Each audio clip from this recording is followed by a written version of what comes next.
Menteri Hukum Supratman Andi Aktas mengklarifikasi pernyataannya soal denda damai untuk pengampunan koruptor.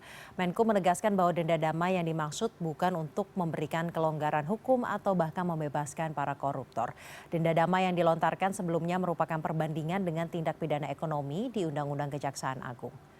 Dalam konferensi pers yang dilakukan pada Jumat sore, Supratman menjelaskan bahwa upaya denda damai yang dilontarkan bukan artinya akan ditempuh sebagai upaya membebaskan ataupun mengampuni para koruptor. Supratman mengatakan bahwa denda damai yang dimaksud merujuk pada aturan yang ada di Undang-Undang Kejaksaan yang dapat diberlakukan bagi tindak pidana ekonomi. Penjelasan tersebut merupakan perbandingan atau sebagai contoh bahwa proses pengampunan bukanlah hal yang baru. Sebelumnya Supratman mengatakan bahwa pengampunan bagi perkara korupsi dapat dilakukan melalui denda damai yang diatur dalam Undang-Undang Kejaksaan yang baru.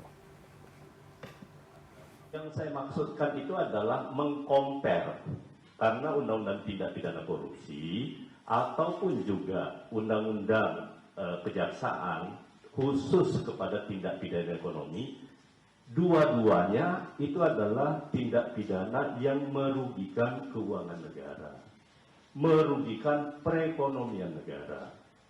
Karena itu ada ruangnya yang diberikan, dan ini bukan barang baru terkait dengan proses pengampunan, karena kita sudah pernah melakukan 2 kali tax amnesty, kan negara memberi pengampunan. Kemudian di dalam Undang-Undang Cipta Kerja juga ada yang terkait namanya denda keterlanjuran untuk tindak pidana di bidang kehutanan yang itu dimungkinkan untuk dilakukan sebuah proses penyelesaian di luar pengadilan.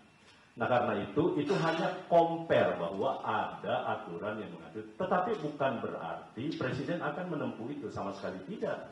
Karena bukan domain Presiden kalau menyangkut soal denda damai tadi. Itu adalah kewenangan yang diberikan kepada Jaksa Agung, ya.